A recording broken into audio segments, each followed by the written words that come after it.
let's say you come across a puzzle like this. This might be too simple, but I think it'd be kind of cool. Let's just say there's like a cave, right? You can't really see much inside of it, so maybe, you know what I'm saying, maybe you can use some form of light, whatever, right? There's like a cave there.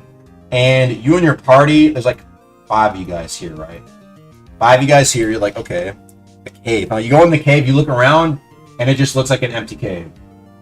That was pointless, right?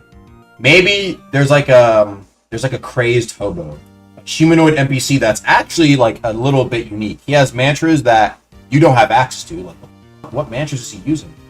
He's a Loki, a tough bite, crazed hobo sitting there, and he's like using like mantras that are like kind of like weird, but like you slightly recognize it, but you just can't understand what he's doing. So when you kill him, and he goes, ding, he dies, right? You kill him, he drops like a paper, and you can pull up that paper and look at it. It's like a little like scribbling, right? Now here's like it looks something like this. It's like this, something like that. Chat, can you figure out what it is? Can you figure out what it is? That's the hint. It's like, wait, what the? It's like a hobo's drawing. You're like, what is this? Think about it, chat. What do you guys think it is, though? Specifically, what do you think it is? Blood Rend, Art Amatsu, MS Paint Art, Discovery Fire, that's bait and eruption. Okay, chat, keep cooking. Come on, put it together. What do y'all think? Okay, lightning strike mentioned something. Lightning strike, striking a surface. Lightning strike, discovery of fire eruption. Discovery of fire on fish bait. Yes, discovery of fire on the fish bait. You're like, what the? Okay, discovery of fire on the fish bait. Huh? Okay, that's odd. Right, so you go inside the cave, right? You decide to go in, you and your party go inside the cave. You guys try out regular fish bait, and you luckily have a lightning friend that has, you know, discovery of fire. You strike it. Nothing happens. You're like, shit. Was it, we did it, right? Oh, dude, wait, no, dude. Oh, monster bait, right? Wait, hold up. You guys have the ingredients for that, right? Okay, bam. You make the Sharko monster bait, right? You make the Sharko monster bait, you strike it, and you're like, boom! Like, it's like, okay, what happens now? Nothing happens yet. And then a door opens, and a Sharko comes out, but the Sharko is like small and kind of humanoid. He's like, oh, I wasn't supposed to do that, wasn't I? Bro, what? It's like a Sharko humanoid, nigga? It's like a Squibbo. It's like a Squibbo in terms of how it looks, but it's like a Sharko. And so either A, you can kill them up, right? Or B, you can talk. Now we're introducing options, right? A killable NPC. You can choose option A, right? And if you choose option A, there's a bit of dialogue, right? You can fail it and he closes the door and you can't get back in. Or you can have enough charisma and he lets you go inside. Or B, you can just kill them up, go inside the cave. Either way, let's say you pick option B, right? You go inside the cave even more.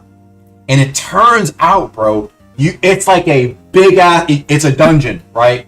And it's like a cult of Sharkos that are like humans. I'm gonna call them Sharkists. They sacrifice humans to try and become humans, and now the Sharko has gained some intelligence. And now it's like, wait, what the? And there's like a bunch of Sharko humanoid hybrids. It's like, what the? Now, if you pick option B, they're like, hey, where's Terry? These humans, kill this nigga!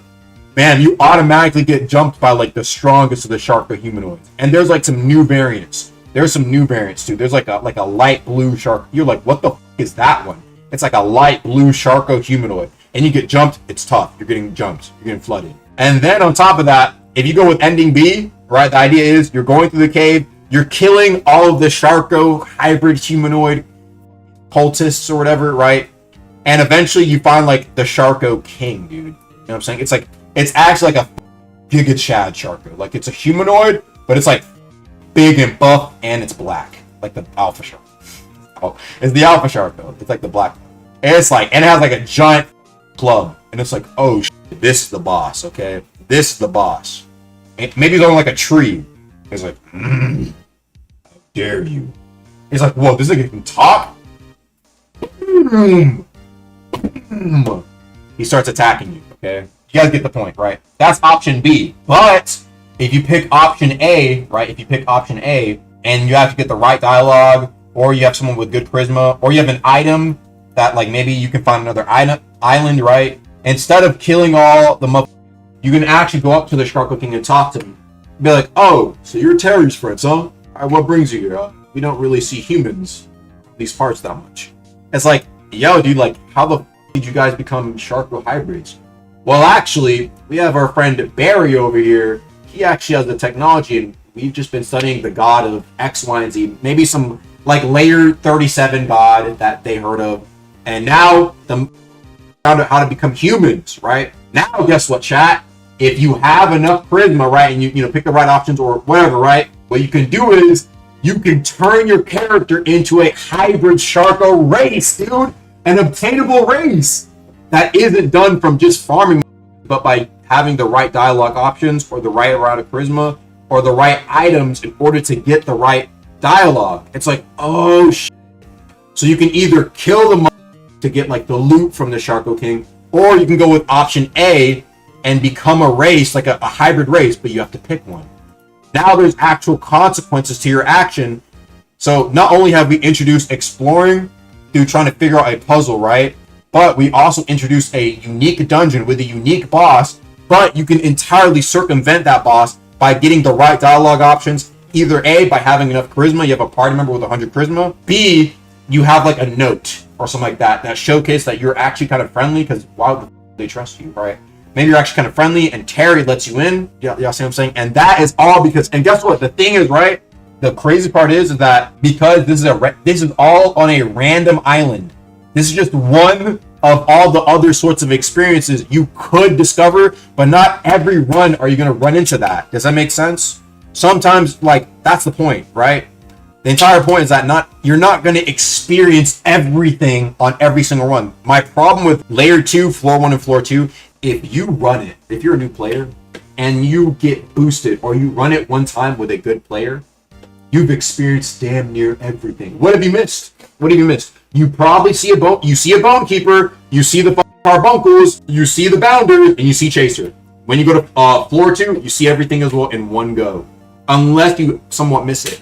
That is the issue. And immediately, every single time after a run, never changes. You've already experienced everything after the first real run, and that's why literally not even a month after layer 2 release, maybe like 2 months tops, everyone already was fatigued.